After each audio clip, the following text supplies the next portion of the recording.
보겠습니다. 여러분 보시면서 구독과 좋아요 알림 꼭 부탁드리고 많은 응원 부탁드리겠습니다.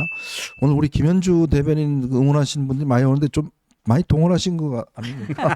지금 나오신다고 많이 좀 이렇게 조직들을 많이 동원하신 것 같은데, 네, 앞으로 자주 모시도록 하겠습니다. 오늘 이 중앙일보가 어떤 기사 하나를 냈습니다. 이게 이제 옛날에 이 윤석열 대통령이 대통령 시절에 당시에 이제 한동훈 대표가 그때 이제 아마 당 대표 자격으로 이제 당직자들과 한번 들어간 적이 있잖아요. 그때요. 예. 예. 그때 이제 사실은 한 대표가 그때 이제 끊임없이 요구한 게 뭐냐면 대통령하고 어떻게 하든지 간에 독대하는 모습을 좀 네. 해달라. 예. 그 이야기를 했잖아요. 맞아요.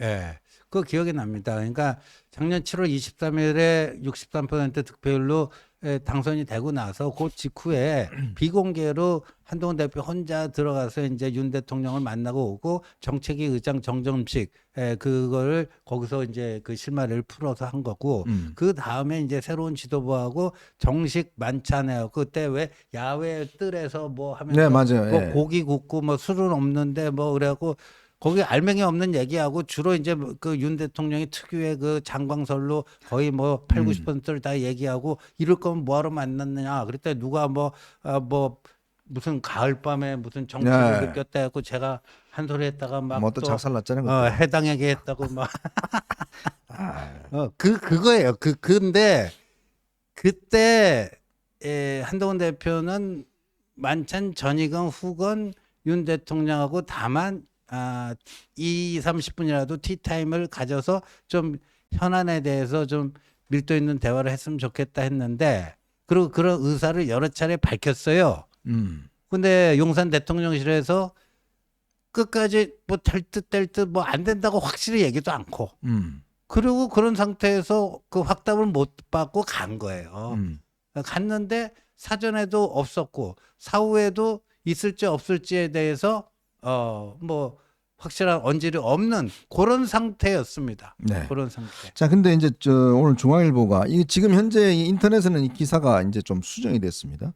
당시에 도착을 했을 때 이기정 의전비서관이 이제 한동훈 대표한테 영접하러 가시죠. 그랬더니 한동훈 대표가 저는 영접 안 합니다. 그리고 또 정진석 실장이 당 대표가 대통령 영접을 안 하는 경우가 없습니다. 대한민국 대통령입니다.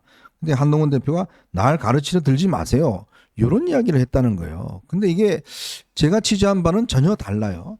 그때 한동훈 대표는 제가 알기로는 정진석 실장한테 계속적으로 대통령하고 어떻게 하든지 5분이 더 좋으니까 면담 자리를 좀 만들어 달라라고 이야기를 했는데 전혀 뭐 대통령 만날 생각이 없다. 그리고 대통령 만나면 뭐 김건희 여사 문제 잘 저희가 해결하겠습니다. 이런 이야기 좀 해주라. 지금 그래서 이 한동훈 대표가 그게 좀 중요한 게 아니지 않습니까? 국민 여론이 지금 높은데 근데 결국은 그렇게 해서 이제 이루어지지 않는 거예요. 근데 이거를 아마 이제 대통령실 쪽에서 아마 쓰고 쓴 모양인데 그래서 아마 지금 기사에는 이게 이제 빠져 있는 것 같아요. 근데 참 그때를 대상하면 지금 오늘 많은 언론들과 또 많은 오늘 조간신문이나 등등 언론에 하는 게 만약에 윤석열 대통령이 정말 한동훈 대표의 이야기를 조금이라도 들었더라면 이런 일이 벌어졌을까라는 참 아쉬움이 있습니다. 그래서 안 그래도 오늘 오전에 이제 직접 확인을 했는데요. 네. 저는 영접 안 합니다. 이 이야기는 말도 틀리고 상황도 틀렸다는 거예요. 그렇기 때문에 이제 기사가 수정이 됐던 건데 아니 근데 사실 뭐 이런 얘기 뭐 글쎄 누가 어떤 의도로 이런 얘기를 퍼뜨렸는지는 모르겠으나 이런 얘기 딱 들었을 때 뭐 지지를 하시건 안 하건 간에 그 한동훈 전 대표의 성정상 저는 영접 안 합니다. 이런 얘기를 했을 거라고 믿는 사람이 과연 얼마나 될까요? 저는 네. 그렇지 않을 거라고 보고 그렇기 때문에 일종의 그거는 한동훈 대표가 스스로 갖고 있는 어떤 정신적 자산, 신뢰 자산이라는 그런 것들이라고 생각이 됩니다. 어떤 말을 했을 때 그 말의 무게, 저 사람은 그런 말을 했을 리가 없어라는 이런 신뢰를 주는 게 있다는 거죠. 그건 비교를 해보자면은 그 이재명 대표의 경우에는 무슨 얘기를 해도 아 저거 가면은 내가 이렇게 얘기했더니 이런 줄 알아 이러고 바로 뒤집을 거야라는 상상을 그렇죠. 누구나 다 하지 않습니까? 그렇기 때문에 지금 뭐 저는 영접 안 합니다 이런 이야기를 했을 리도 없을 뿐더러 상황도 그게 아니었다는 점을 제가 분명히 확인을 시켜드리고요. 이후에 그래서 독대를 했을 때 지금 저 뭐 어떤 분들은 뭐 쪽팔 포즈라고 네. 이야기를 하시던데 네. 저렇게 해서 이제 독대가 이루어지긴 했습니다만 우리가 독대를 하는 이유는 뭐겠습니까? 어떻게 해서든 이게 꼬인 실타래를 풀고 전국을 좀 풀어보자고 하는 그렇죠. 의미에서 대통령께 진의를 전달하고 민심을 전달하고 하려고 만났던 것인데 그게 제대로 이루어지지 못하지 않았습니까? 네. 그렇기 때문에 지금 있었던 뭐 영접 운운하는 이런 이야기도 사실은 그 본질에 주목을 해볼 필요가 있었다. 그래서 그것이 이제 제대로 뜻이 전달되고 이걸 받아들일 자세가 되어 있었다면은 이렇게까지 흘러가지는 않지 않았을까라는 굉장히 안타까운 마음이 맞습니다. 드는 것이 사실입니다. 이제 이 기사가 굉장히 악의적인 게 이 타이밍에 왜 이런 게 나왔는가? 과거에 있었던 사건을 이런 식으로 리바이벌을 해가지고요. 네네. 그 한동훈 대표의 그 당시 그 생생한 워딩을 그냥 있는 그대로 날 것으로 옮겨 놓은 것처럼 이렇게 했잖아요. 네. 근데 그리고 마지막에 날 가르치러 들지 마세요. 아, 이거는요. 저기 그런 지금 말을 사진이 한 적이 없- 예. 여러분 제가 퀴즈 하나 내겠습니다. 저는 윤 대통령하고도 같이 일해 봤고 한동훈이라는 인물하고도 일해 봤습니다.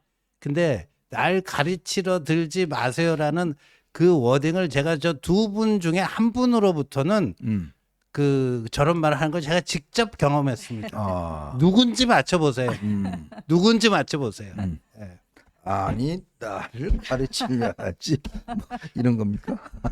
참 진짜 그리고 저 허진이라는 기자가 조금 바이어스가 심한 친구입니다. 뭐 또 기자 비난은 좀 그렇죠. 아니 그러니까 네. 기자들도 인간이다 보니까 이게 저 어떤 특정 정치인에 대한 호불호가 강하고 네. 그리고 인간이다 보니까 그 기사 쓰면 그런 게 실려요. 어쩔 수 없어요. 근데 그걸 좀 우리 현정님 옆에 두고 이런 얘기하기 뭐하는데 그 데스크에서 좀 칼같이 좀 이렇게 딱 스크린을 해야 되는데 이게 좀 아쉽습니다. 그리고 저는 우리 정치에서요. 네. 오찬 만찬 독대 영접 뭐 이런 거 이런 구태적인 이런 습성은 글쎄 말입니다. 좀 없어졌으면 네, 좋겠어요. 맞아요. 저는 사실 그 대통령 지난번에 이제 해외 순방 가시고 할 때 거기에 그 국무위원들이 쭉 나와서 가지고 악수 맞아요. 한 번 하고 끝나는 거 아니겠습니까? 그 바쁜 분들이 가서 그 시간에 일을 하는 게 낫지. 맞아요. 그런 형식적인 것을 그 국민 여러분들이 원하시지도 않고 그 실효성도 없다고 저는 생각이 되고요. 앞으로 어떤 분이 대통령이 되시건 간에 그런 구태적인 모습은 우리 정치에서 없어져야 된다. 그리고 참고로 이야기를 드리자면은 사실 한동훈 대표 지난번에 그 장관 시절에도 제일 먼저 없앴던 게 내리면 문 닫아주는 거 그거 하지 말라. 네. 그런 것부터 했던 분이에요. 그러니까 나를 가르치려 들지 말라. 이 얘기는 정말 그 상상 속의 산물이 아닌가. 네. 그렇게 다시 한번 말씀드립니다. 이게 보통 병풍이라고 그래요. 병풍. 요즘 이재명 대표는 병풍 참 좋아해요. 네. 그 병풍을 하는데 이 병풍들이 또 서로 자기가 좋은 자리 차지하겠다고 네. 아주 그냥 머리를 들이미는데. 그러다 봐 코도 파든 사람 있잖아요. 그러니까 그러다가 이제는 코 정도는 안 돼요. 이제는 코 정도는 안 되고 이제 귀를 파든지 뭐 다른 걸 해야 아마 들을 것 같습니다. 참 앞으로 이재명 물론 뭐 대통령 되지 않도록 해야겠지만 만약에 그런 사태가 온다면 참 얼마나 황당할지 참 끔찍합니다. 자.